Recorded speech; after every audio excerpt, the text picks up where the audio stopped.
The great hall of the Valdrani Empire stretched across 5 kilometers of polished black stone. Thousands of alien delegates filled the massive space, their various forms creating a sea of colors and shapes that would have amazed any human observer. But no humans were present. No humans were invited. No humans even knew this meeting was happening. High Commander Vextar stood at the center of the hall, his tall figure casting shadows across the speaking platform. His blue-gray skin gleamed under the artificial lights, and his forearms moved with practiced authority as he addressed the crowd. The Valdrani had ruled this part of the galaxy for 3,000 years. They had seen species rise and fall. They had watched civilizations bloom and die. They considered themselves the ultimate authority in all matters of galactic importance. Fellow beings of the Galactic Council, Vextar began, his voice carrying easily through the hall's advanced sound system. We face a new threat today, a species that dares to expand without our permission, a race that builds colonies and establishes trade routes as if they own the stars themselves. Murmurs rippled through the audience. The various alien species represented here had all learned to respect Valdrani authority. Some had learned through peaceful negotiation. Others had learned through the hard lessons of war. All understood that the Valdrani Empire decided who could travel between stars and who must stay on their home worlds. Commander Thalnex, Vextar's most trusted military advisor, activated a holographic display that filled the air above the platform. The image showed a small yellow star with several planets orbiting around it. One of the inner planets glowed blue and green, covered in swirling white clouds. "This is the Sol System," Thalnex announced. An insignificant collection of rocks orbiting a dying star in the outer reaches of the galaxy. For millions of years, it held no interest for us. The third planet developed primitive life forms, but nothing worth our attention. The hologram zoomed in on the blue-green world. Cities became visible as tiny dots of light scattered across the continents. Ships moved between the planet and its single moon. More ships traveled toward the red planet that orbited further out. That changed 50 years ago, Thalnex continued. The dominant species on this world, who call themselves humans, developed faster than light travel. At first, we thought this was amusing. Another young race taking its first steps into space. We expected them to establish 1 or 2 nearby colonies, and then settle into the normal pattern of slow, careful expansion that most species follow. The hologram changed again, showing the movement of human ships over the past 5 decades. Red lines traced paths from Earth to Mars, to the moons of the gas giants, and then beyond the solar system to nearby stars. The lines grew thicker and more numerous as the years passed. Instead, Thalnex said, his voice growing harder, they have exploded across their local region like a plague. They have established 17 colonies in just 50 years. They have built trading posts and supply stations throughout their territory. They act as if they have the right to claim any world they find suitable. Angry sounds came from the audience. Several species had taken centuries to establish their first colonies. The careful, respectful process of expansion usually involved requesting permission from the Valdrani Empire and waiting for approval. These humans had skipped all the proper procedures. Commander Thalnex gestured to the hologram, which now showed recent images of human activities. Massive mining operations. On asteroids, huge ships carrying goods between colonies. Research stations studying dangerous phenomena like black holes and supernovas. They show no respect for established galactic order, Thalnex declared. They have made no attempt to contact us for guidance. They have not requested permission for their expansion. They behave as if they are the only intelligent life in the galaxy. High Commander Vextar stepped forward again. His expression showed the kind of calm confidence that came from commanding the most powerful military force in known space. We have observed these humans carefully, Vextar said. They are a young species with short lifespans. Most live less than 100 years. Their technology is primitive compared to ours. Their bodies are weak and fragile.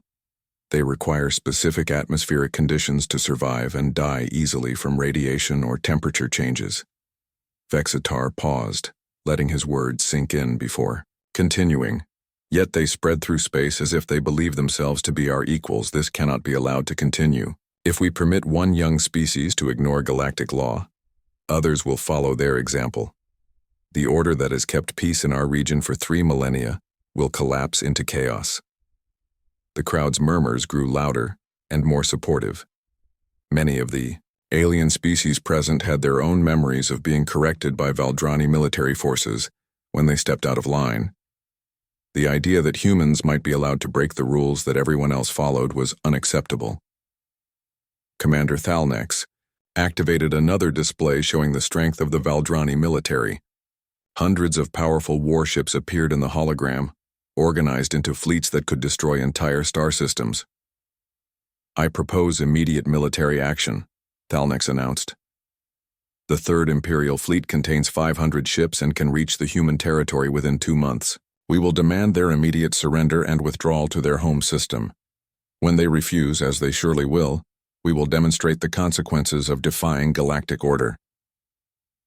"What if they actually surrender?" asked a delegate from the reptilian Zenth species.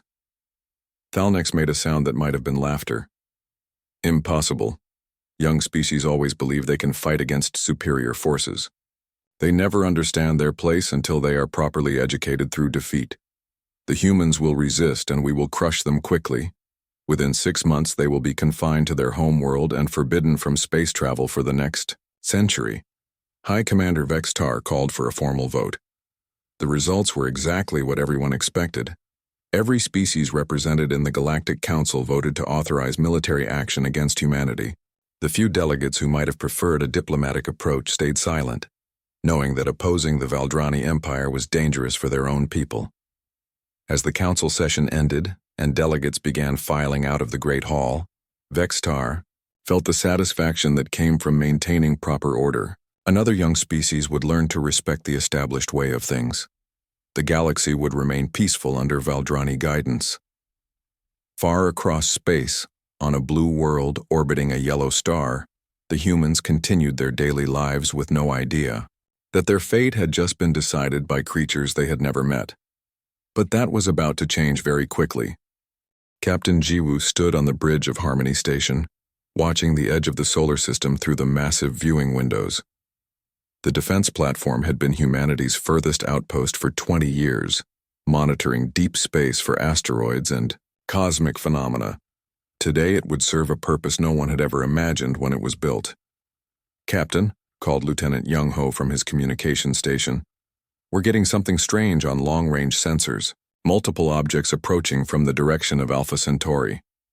Jiwoo moved to look at the sensor display. Hundreds of red dots were moving toward their solar system at impossible speeds. Each dot was massive, much larger than any human ship ever built. "How long until they reach us?" Jiwoo asked. "Jiwoo, at their current speed, about 6 hours," replied Lieutenant Minho from the tactical station. His fingers moved quickly across his controls as he tried to analyze the approaching objects.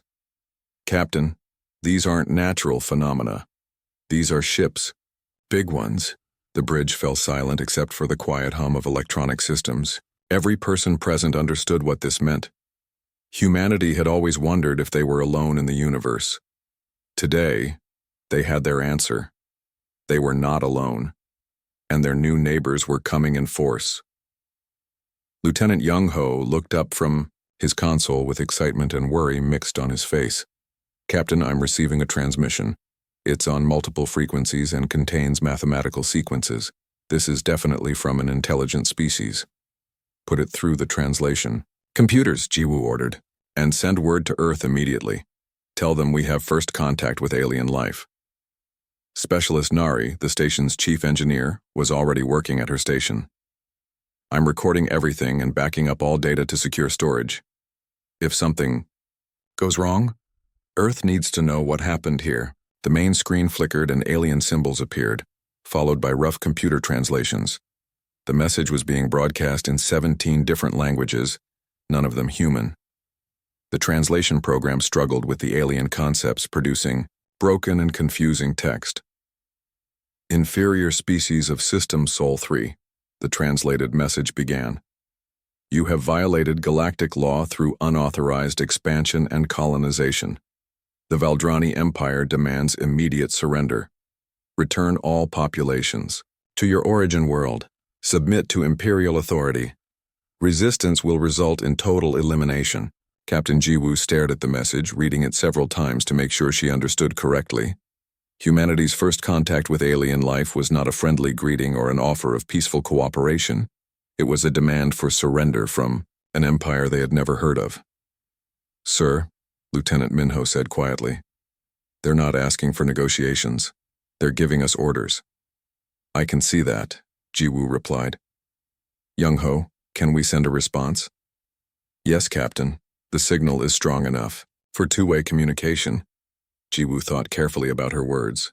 First contact with alien life was the most important moment in human history. Everything she said could determine whether humanity's future would be peaceful or filled with war. Unknown vessels.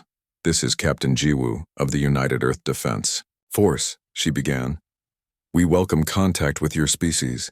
Humanity has no knowledge of galactic law or the Valdrani Empire. We have expanded peacefully and have not attacked or threatened any other species. We request a meeting to discuss our situation and find a peaceful solution that benefits everyone." The response came back within minutes. This time, the tone was even harsher. "Ignorance is not an excuse for lawlessness. You will surrender immediately or face the consequences. This is your final warning." Ensign Dong-yun, the youngest officer on the bridge, looked confused. "Captain, why are they so angry? We haven't done anything to them. We didn't even know they existed until today." Lieutenant Young-ho had been studying the alien transmissions more carefully. "I think I understand part of the problem," he said. "Their language includes concepts about hierarchy and proper behavior that don't translate well. They seem to believe that all space travel requires permission from their empire. Our expansion into nearby systems appears to violate their rules. Rules we never agreed to follow because no one ever told us about them," Jiwoo said with growing anger. "They expect us to surrender our colonies and confine ourselves to Earth based on laws we never heard of." The alien fleet continued approaching. As they came closer, Harmony Station's sensors began providing more detailed information about the Gu ships. Each vessel was several times larger than the biggest human ship ever built. Their technology was clearly more advanced, with energy signatures that human science barely understood. Specialist Nari looked up from her engineering station with worry in her eyes. "Captain, I'm detecting massive power sources in those ships. If they're weapons, they could destroy our entire defense fleet without much trouble." "How long until they reach the outer planets?" Jiwoo asked. 12 hours to Jupiter's orbit," Minho replied. 24 hours to Mars, 3 days to Earth." Captain Jiwoo opened a communication channel to Earth. The signal would take several minutes to reach home, but humanity's leaders needed to know what was happening. "Earth Command, this is Captain Jiwoo at Harmony Station. We have first contact with an alien empire called the Valdrani. They are demanding our immediate surrender and withdrawal from all colonies. They have given us no opportunity for negotiation. A large fleet is approaching our system and will reach Earth in 3 days. Recommend immediate preparation of all defense forces." While waiting for Earth's response, the bridge crew continued, monitoring the approaching alien fleet. The ships had arranged themselves in a formation that looked both impressive and threatening. The largest vessel, easily 10 times the size of a human battleship, led the group.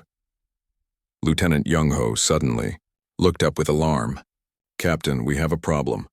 One of our patrol ships, the Bright Star, is returning from the asteroid belt. At their current course, they'll pass right through the alien formation. Contact them immediately," Jiwoo ordered. "Tell them to change course and avoid the alien ships." But it was too late. Specialist Taehyun, piloting the small patrol craft, had been away from the station when the aliens arrived. His ship's communication system was not powerful enough to receive messages at long range. He continued on his normal course toward home, completely unaware of the massive alien fleet in his path. The Valdrani ships detected the approaching human vessel. To them, a small ship deliberately flying toward their sacred battle formation was either an attack or a grave insult. Admiral Gorthak, commanding the alien fleet from his flagship Stellar Dominion, made a decision that would change the course of galactic history. Energy beams lashed out from the alien fleet, targeting the tiny human patrol ship. Specialist Tae-hyun had only seconds to realize what was happening before his ship was destroyed in a brilliant flash of light. On Harmony Station, Captain Ji-woo watched the explosion in horror. First contact with alien life had just become humanity's first interstellar war. The news of Specialist Tae-hyun's death spread through human space like wildfire. Within hours, every colony, every station, and every ship knew that Earth was under attack by an alien empire. The reaction was immediate and fierce. Captain Ji-woo stood in the command center of Harmony Station, coordinating the defense of the solar system. Her small crew had grown into a full military command as officers and volunteers arrived from across human space. The station that had once watched for asteroids now served as the central hub for humanity's first interstellar war. "Report from the Mars Defense Grid," Lieutenant Minho announced from his expanded tactical station. "Commander Hyejin has 47 ships ready for combat. Most are converted cargo vessels and mining ships, but they're armed and ready to fight. The guerrilla." Human fleet was a strange collection of vessels. Military ships designed for patrol and defense flew alongside cargo freighters equipped with improvised weapons. Mining ships that had once harvested asteroids now carried missiles instead of ore. Even luxury passenger liners had been converted into troop transports and medical ships. Specialist Nari looked up from her engineering console with satisfaction. "The weapon modifications are holding steady, Captain. The mining lasers aren't as powerful as real military weapons, but they'll hurt anything they hit." Captain Ji-woo studied the tactical display showing the positions of human and alien forces.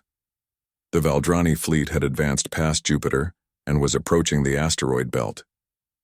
Their formation remained tight and disciplined, exactly what she would expect from a military force with thousands of years of experience. "Any word from the diplomatic channels?" Ji-woo asked. Lieutenant Young-ho shook his head sadly. "They're not interested in talking, Captain. Every message we send gets the same response: surrender immediately or face total destruction." On Mars, Commander Hyejin walked through the underground tunnels that connected the colony's main settlements. The Red Planet had been humanity's first successful colony world, home to over 2 million people. Now it stood directly in the path of an alien invasion force. "How are the evacuations going?" Hyejin asked Sergeant Wubin, her demolitions expert. "We've got the children and elderly moving to the deep shelters," Wubin replied. "The mining tunnels go down over a kilometer. Even if they bomb the surface, people should survive down there." Corporal Su Young, the colony's chief medical officer, joined them as they walked. "The hospitals are prepared for casualties. We've set up emergency medical stations throughout the tunnel system. But Hyejin, we're not equipped for a real war. Most of our medical supplies are for mining accidents and routine illnesses." "Commander." Hyejin stopped walking and turned to face her two officers. "I know this isn't what any of us signed up for. 3 days ago, we were worried about equipment failures and supply shortages. Today, we're preparing to fight aliens from another star system. But this is our home. These people depend on us to protect them." Meanwhile, in the outer system, freighter pilot Sung Min led a squadron of converted cargo ships toward the advancing Valdrani fleet. His vessel, the Lucky Strike, had once carried supplies between the outer colonies. Now it bristled with missile launchers and energy weapons cobbled together from mining equipment. "All ships, this is Lucky Strike," Sung Min broadcast to his squadron. "Remember, we're not trying to win a direct fight. We hit them fast and hard, then get out before they can organize a response. Our job is to slow them down and make them pay for every kilometer they advance." The first real battle began in the asteroid belt. The Valdrani had expected to sweep through the outer system without resistance. Instead, they found themselves under attack from dozens of small, fast human ships that appeared from behind asteroids and disappeared just as quickly. Admiral Gorthak stood on the bridge of his flagship, watching the tactical display with growing annoyance. These primitive humans were supposed to surrender after seeing the might of the Imperial fleet. Instead, they fought with a desperate ferocity that reminded him of cornered wild animals. "Sir," reported his tactical officer, "we've destroyed 12 human vessels, but they've damaged 6 of our ships and destroyed 1 escort frigate. Gorthok's expression darkened. Losing even one ship to these primitives was embarrassing. The fact that human weapons could actually damage Valdrani vessels was disturbing. "How are they penetrating our shields?" he demanded. "They're using concentrated mining beams, sir. The energy output is crude but surprisingly powerful. They also appear to be targeting our shield generators specifically, suggesting they understand our defensive systems." Back on Harmony Station, Captain Jiwoo received reports from the battle with mixed feelings. Humanity was inflicting some damage on the alien fleet, but the cost was terrible. Every human ship lost represented friends and colleagues who had volunteered to defend their species. Lieutenant Young-ho looked up from his communications station with surprise. "Captain, I'm receiving a message from the outer colonies. Ships are coming in from everywhere. The mining stations at Proxima Centauri, the research outpost at Wolf 359, even the long-range exploration ships are returning to help defend Earth." "How many ships?" Jiwoo asked. "Over 300 so far, with more arriving every hour." Specialist Nari smiled for the first time since the crisis began. "The aliens might have superior technology, but they don't understand humans very well. When you attack one of us, you attack all of us." The battle continued for 3 days as the Valdrani fleet pushed through the asteroid belt toward Mars. At every step, they faced determined human resistance. Ships attacked from unexpected angles, disappeared into asteroid fields, and reappeared to strike again. Human defenders used knowledge of their own system against the invaders, leading alien ships into dangerous areas filled with radiation or unstable asteroids.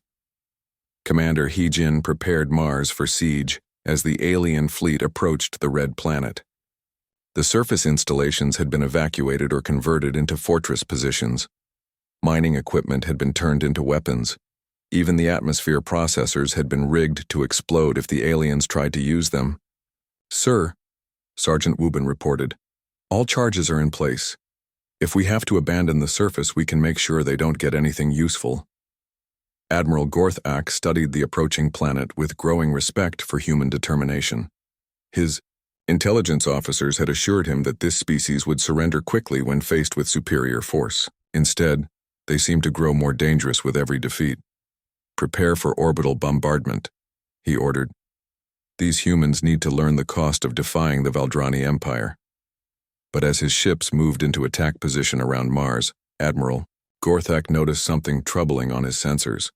More human ships were arriving from deeper in the system. The Earth Defense Fleet was approaching, and it was larger than his intelligence reports had suggested possible. The real battle for humanity's survival was about to begin. Captain Minjae stood on the bridge of his converted mining ship, the Iron Will, watching as more vessels joined the growing human fleet. Ships arrived from every corner of human space, bringing with them stories of colonies that had emptied their defenses to help defend Earth. "Captain," his communications officer reported, "we're receiving coordination signals from Harmony Station. Captain Jiwoo is organizing all incoming ships into battle groups." Minjae nodded with approval. The woman had done an excellent job coordinating humanity's desperate defense. Now, with reinforcements arriving from across human space, they might actually have a chance to push back against the alien invaders. The human fleet that assembled near Mars was unlike anything in military history. Mining ships flew alongside passenger liners. Scientific research vessels shared formations with cargo freighters. Every ship had been armed with whatever weapons could be found or improvised. The fleet looked chaotic compared to the precise formations of the Valdrani Empire, but it represented something the aliens had never encountered before. On Earth, Dr. Yunji worked frantically in her laboratory with the wreckage of the destroyed Valdrani escort ship. The debris had been recovered from the asteroid belt and rushed to Earth's most advanced research facilities. "The metal composition is incredible," she explained to her research team. "It's stronger than anything we've developed, but the manufacturing techniques are completely different from ours. If we can understand how they make this material, we might be able to improve our own ships." Specialist Nari, who had been transferred to Earth to work with Dr. Yunji's team, studied the alien power systems with fascination. "Look at these energy conduits. They're channeling power in ways that should be impossible according to our physics. But if we can copy the basic principles, Working around the clock, the human research team began to unlock the secrets of Valdrani technology. They couldn't duplicate the aliens' manufacturing methods, but they found ways to modify human technology, using the principles they discovered. Meanwhile, Admiral Gorthak prepared for what he assumed would be the final battle. The primitive humans had put up more resistance than expected, but they were still vastly outnumbered and outgunned. His fleet of 500 ships should easily destroy the collection of converted civilian vessels approaching Mars. "Sir," his tactical officer reported, "the human fleet numbers approximately 400 ships.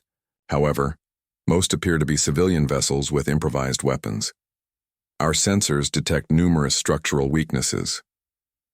Admiral Gorthak allowed himself a moment of satisfaction. "Prepare all weapons. We'll end this quickly and then move on to their homeworld." But as the battle began, the Valdrani discovered that appearances could be deceiving. The human ships might have looked improvised and chaotic, but they fought with coordinated precision that surprised the alien commanders. Captain Jiwoo directed the battle from Harmony Station, using her position at the edge of the solar system, to coordinate with all human forces. Mining Group 7 hit their left flank. Passenger Group 3, prepare to evacuate casualties from the front line. Research Squadron, analyze their weapon patterns and look for weaknesses. Pilot Jamin, flying one of the first human ships equipped with hybrid technology, dove through the Valdrani formation with impossible speed. His ship combined human engineering with power systems based on captured alien technology. The result was a vessel that could match Valdrani performance while maintaining human flexibility. "This is incredible," Jamin reported over the communication system. "The hybrid power system is giving us twice the speed and 3 times the shield strength. We can actually fight these things on equal terms." Dr. Yunji's modifications were being installed on human ships as quickly as possible. The improvements weren't dramatic, but they gave human vessels the extra edge they needed to survive against superior alien technology. Commander Hyesung led a daring raid on a damaged Valdrani cruiser that had fallen behind the main fleet. Her team of volunteers included some of humanity's best engineers and computer specialists. "Remember, we need their computers intact," she told her boarding party as they prepared to dock with the alien ship. "Any information we can get about their empire, their technology, or their weaknesses could save billions of human lives." The boarding action was violent but brief. The Valdrani crew fought with discipline and courage, but they had never faced human soldiers trained in zero-gravity combat. Within 2 hours, Commander Hyesung's team had secured the ship and began downloading its computer systems. The information they recovered was both encouraging and terrifying. The Valdrani Empire was vast, controlling thousands of star systems and dozens of different species. But the empire was also old and set in its ways. Their military tactics hadn't changed in centuries, and they had grown overconfident from facing only weak opponents. More importantly, the captured data revealed that other species within the Valdrani Empire were watching this conflict with great interest. Some had been conquered by the Valdrani centuries ago and still remembered their freedom. Admiral Gorthak found himself fighting a battle unlike any in his long career. The human ships refused to follow predictable patterns. They attacked from unexpected angles, used civilian vessels as shields for military ships, and coordinated their efforts with a flexibility that his rigid formations couldn't match. "Sir," his communications officer reported with obvious concern, "we're receiving messages from several ships requesting permission to withdraw for repairs. The humans are concentrating their fire on damaged vessels and destroying them before we can provide support." For the first time since the battle began, Admiral Gorthak felt a touch of uncertainty. His fleet was still larger and better equipped than the human force, but they were taking losses he hadn't expected. Worse, the humans seemed to be learning and adapting their tactics in real time. Captain Seojin commanded a group of converted passenger liners that had been turned into missile platforms. Her ships looked defenseless compared to Valdrani warships, but their cargo holds were packed with every missile that human industry could produce. "All ships, prepare for synchronized strike," she announced to her squadron. "Target their command. Ship on my mark. Everything we've got all at once." Hundreds of missiles streaked toward Admiral Gorthak's flagship. The Valdrani shields deflected most of the attack, but several missiles got through, causing significant damage to the ship's outer hull. Admiral Gorthak stared at the damage reports in disbelief. How had these primitive weapons penetrated his shields? His tactical officers were studying the missile fragments, trying to understand what had made them so effective. "Sir," one officer reported, "the missiles appear to have been modified with technology similar to our own shield systems. They're using our own principles against us." The tide of battle was turning. Human ships that had seemed doomed just days before were now holding their own against the Valdrani fleet. More importantly, reinforcements continued to arrive as every human colony contributed ships to the defense of Earth. Commander Dongwu led the latest group of arrivals, 23 ships from the outer research stations. His vessels were equipped with some of the most advanced sensors humanity had developed, originally designed for studying distant stars and exotic phenomena. "Captain Jiwoo," he reported to Harmony Station, "our sensors are detecting weaknesses in their shield harmonics. If we can coordinate our attacks properly, we might be able to bring down their defenses completely." As the battle raged around, Mars humanity demonstrated the qualities that would define their species' future among the stars. They adapted quickly to new challenges, learned from every defeat, and refused to give up no matter how desperate their situation became. Admiral Gorthak realized with growing alarm that his easy victory was turning into a real war. These humans were not just fighting desperately, they were fighting intelligently, and they were getting stronger with every passing hour. For the first time in his long military career, Admiral Gorthak considered the possibility that he might not win this battle. 6 months had passed since the first Valdrani ships entered the solar system. What had begun as a simple punishment mission against primitive humans had become a nightmare for the alien empire. Admiral Gorthak found himself fighting not against desperate defenders, but against an increasingly sophisticated military force that seemed to improve with each passing day. Captain Jiwoo, now promoted to admiral by the desperate Earth government, stood in the expanded command center of Harmony Station. The small observation post had grown into a massive military complex, with additional modules and facilities added as the war continued. Around her, hundreds of officers coordinated the defense of human space with efficiency that would have impressed any military strategist. "Status report," Admiral Jiwoo requested as she reviewed the tactical displays. "The Mars Liberation Force is ready to launch," reported Captain Seojin, who now commanded a battle group of hybrid technology ships. "We have 47 vessels equipped with the new shield systems and improved weapons." Commander Kyungho, recently arrived from the outer colonies with a fleet of converted mining ships, added his report. "The Jupiter Defense Group is in position. If the aliens try to retreat toward the outer system, we'll be ready for them." The transformation of human military capabilities had been remarkable. What had started as improvised weapons and desperate tactics had evolved into sophisticated technology that matched or exceeded Valdrani standards. Human engineers had not only learned to copy alien technology, they had improved upon it. Specialist Nari, now serving as Chief Technology Officer for the human fleet, demonstrated the latest improvements to Admiral Jiwoo.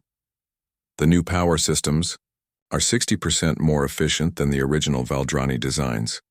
Our shields are stronger, our weapons are more accurate, and our ships are faster than theirs." "How is that possible?" Jiwoo asked.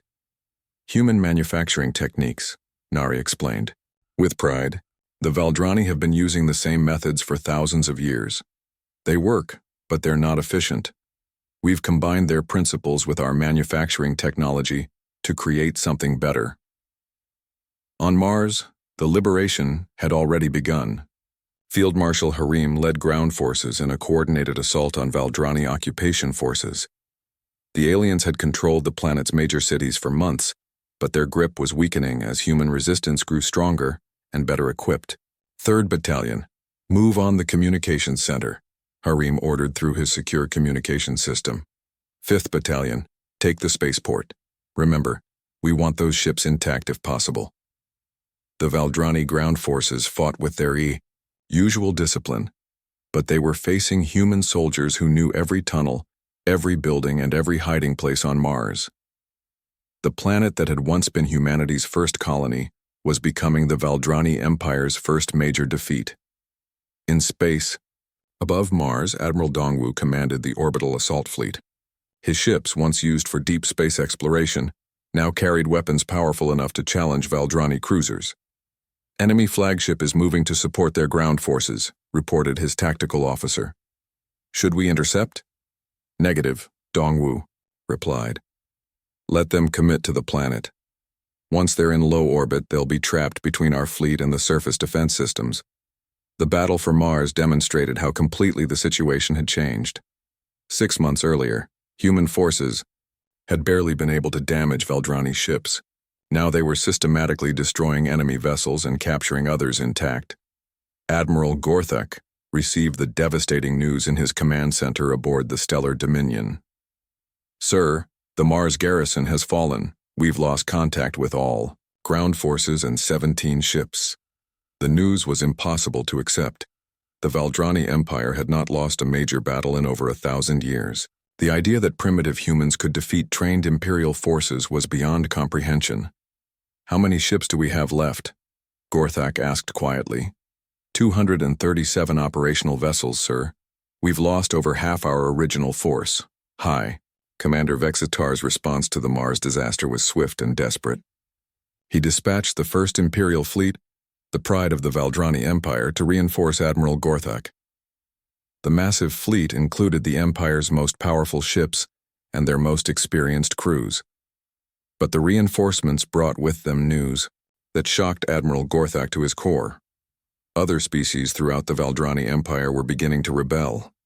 The impossible human victory at Mars had inspired conquered worlds throughout the galaxy to rise against their oppressors. Sir, his intelligence officer reported with obvious fear, we're receiving reports of uprisings in the Keth system, the Vorthak colonies, and the Zentari homeworld. The local governors are requesting immediate military assistance. Admiral Gorthak realized that this war was no longer about punishing one primitive species. The very foundation of the Valdrani Empire was under threat. Major Sunwoo, a human intelligence officer who had been captured and escaped from a Valdrani prison ship, brought valuable information to Admiral Jiwoo. The aliens are in panic, he reported. Their communication traffic shows they're dealing with rebellions across dozens of star systems. Some of their subject species are openly supporting us. The news was almost too good to believe. Humanity had not only survived the initial attack, they had inspired a galaxy-wide revolution against Valdrani rule. Admiral Jiwoo studied the intelligence reports with satisfaction and concern. This is our chance to end this war, she told her senior officers. But we need to be careful. Desperate enemies are dangerous enemies. The arrival of the Valdrani First Fleet brought the total enemy force back to over 600 ships. It was still a formidable armada, but it no longer faced the desperate collection of converted civilian vessels that had defended Earth 6 months earlier. Colonel Jihoon, the brilliant strategist who had developed many of humanity's new tactics, presented his analysis to Admiral Jiwoo. The alien reinforcements are their best ships and crews, but they're also their most valuable assets. If we can destroy or capture the First Fleet, the Valdrani Empire won't have enough military force left to maintain control over their conquered territories. What do you recommend? Jiwoo asked. We let them come to us, Jihoon replied. Earth's defenses are stronger than ever. Our orbital platforms are equipped with weapons that can match anything they have. If we can force them to attack our strongest positions, we can destroy them completely. Captain Yuna, commanding the Earth Defense Squadron, agreed with the strategy. My ships are ready, Admiral. Every vessel in the fleet is equipped with hybrid technology. We're faster, stronger, and better armed than we were 6 months ago. Admiral Gorthak made his final approach toward Earth, knowing that this battle would determine the fate of his empire. The human homeworld was defended by hundreds of ships and massive orbital weapons platforms. It would be the most difficult battle in Valdrani history, but he had no choice. The empire was collapsing as subject species rebelled throughout the galaxy. Only a decisive victory over the humans could restore Valdrani prestige and end the rebellions. Damdar. The two fleets approached each other near Earth's moon. Both sides understood that this would be the final battle. The winner would determine the future of the galaxy. Admiral Jiwoo stood on the bridge of her flagship, surrounded by officers who had proven themselves in months of desperate fighting. All ships, this is Admiral Jiwoo. Today we fight not just for Earth, but for every species that dreams of freedom. Show them what humans can do. The greatest battle in galactic history was about to begin. High Commander Vextar made the decision that would end his empire forever. Standing in the command center of the massive ship Eternal Glory, he gave the order that committed every remaining Valdrani military asset to the battle for Earth. All ships advance to attack formation, he commanded. Today we restore the natural order of the galaxy. Today we show these primitive humans the price of defying the Valdrani Empire. The first Imperial fleet moved toward Earth like an unstoppable wave of destruction. 600 of the most powerful warships ever built by the Valdrani Empire advanced in perfect formation. Their weapons could destroy planets. Their shields could deflect the most powerful attacks. Their crews had centuries of combat experience, but they were facing an enemy they still did not understand. Admiral Jiwoo watched the approaching alien fleet from the bridge of her flagship, the New Harmony. The ship was humanity's finest achievement, built using the best of human engineering combined with captured Valdrani technology. Around her, the combined Earth defense fleet prepared for the battle that would determine the fate of two species. All stations report ready, announced Captain Yuna from her position at the tactical station. The Earth Defense Squadron, once a collection of converted civilian ships, now consisted of warships that could match anything the aliens could bring against them. Commander Jihan, leading the Martian Strike Wing, reported from his position near the Moon. Martian forces are in position, Admiral. We're ready to execute the Jihoon maneuver on your command. The Jihoon maneuver was Colonel Jihoon's masterpiece of tactical planning. It used Earth's orbital defenses, the Moon's gravity well, and the combined human fleet in a coordinated attack that would trap the Valdrani forces in an impossible situation. Remember, Admiral Jiwoo broadcast to all human forces, we're not just fighting for our own survival today.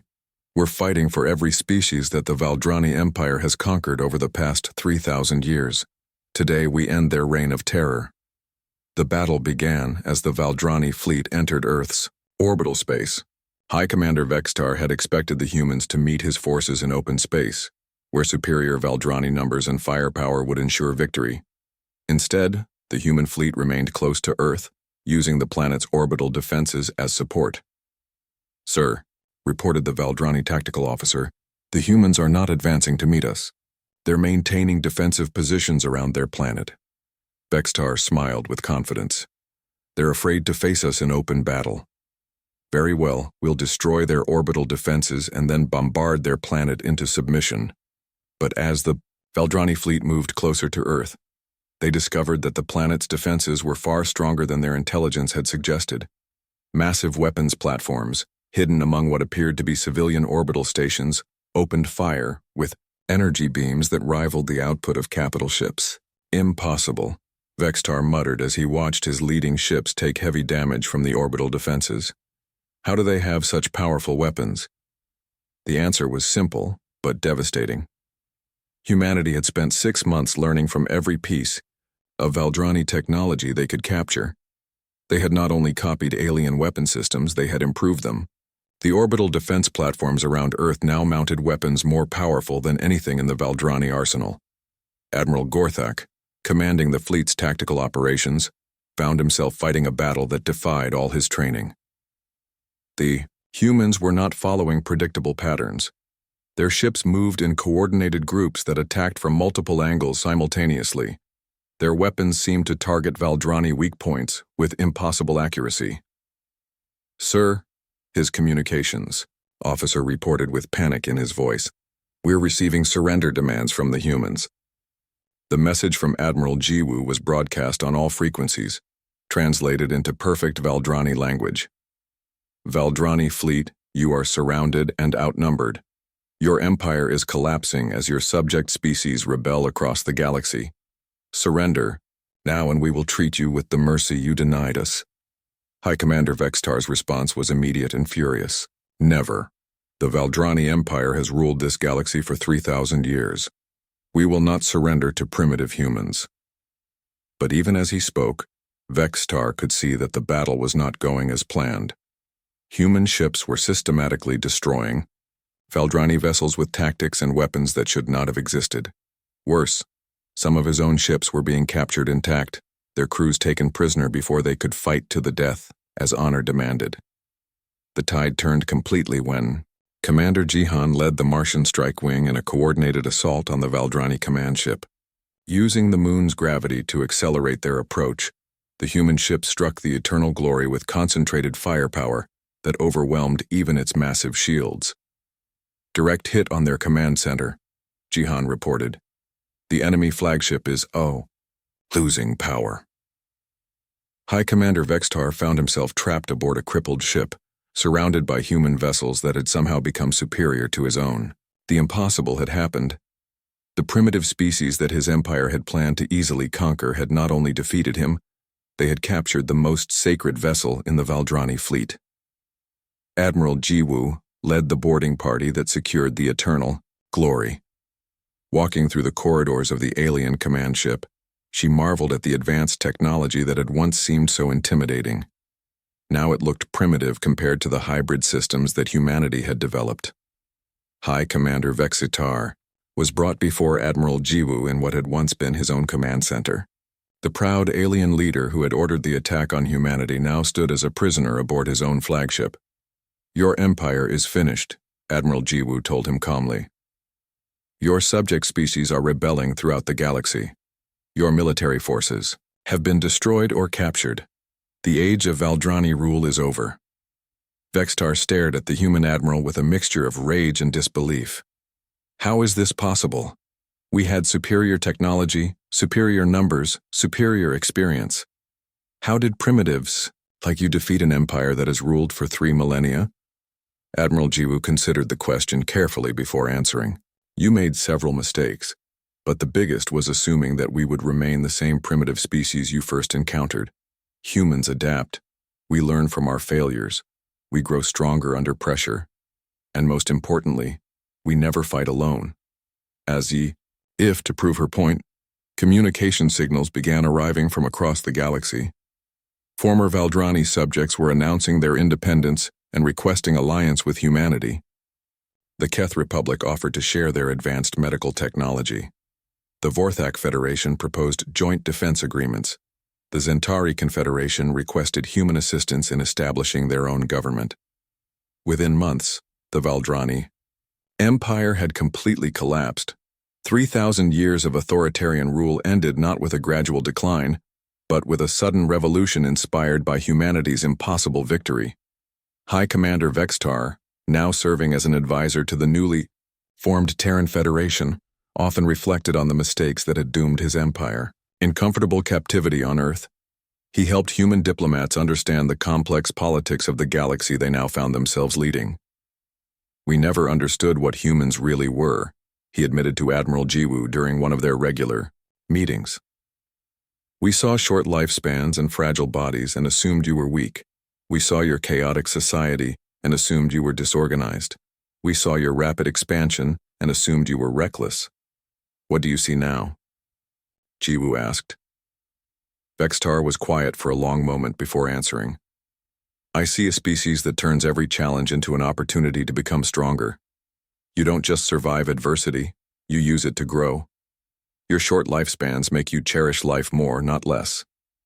Your diverse society gives you flexibility that our rigid hierarchy could never match. Your rapid expansion shows that you're not content to accept limitations. The galaxy that emerged after the fall of the Valdrani Empire was more peaceful and prosperous than it had been in millennia. Dozens of species that had been forced to submit to alien rule were now free to develop their own cultures and technologies. Trade and cooperation replaced conquest and domination, and at the center of it all was humanity, the species that had proven that even the mightiest empire could fall when confronted by beings who refused to accept defeat. The final irony was not lost on former High Commander Vextar. In trying to destroy humanity before they became a threat, the Valdrani Empire had created the very enemy that would bring about their downfall. Their declaration of war against humans had indeed proven to be their final misstep. The galaxy belonged to a new generation now, one that valued freedom over order and cooperation over conquest. And leading that new generation was the species that had once been dismissed as primitive and insignificant. Humanity had proven that sometimes the smallest acts of defiance can topple the mightiest empires.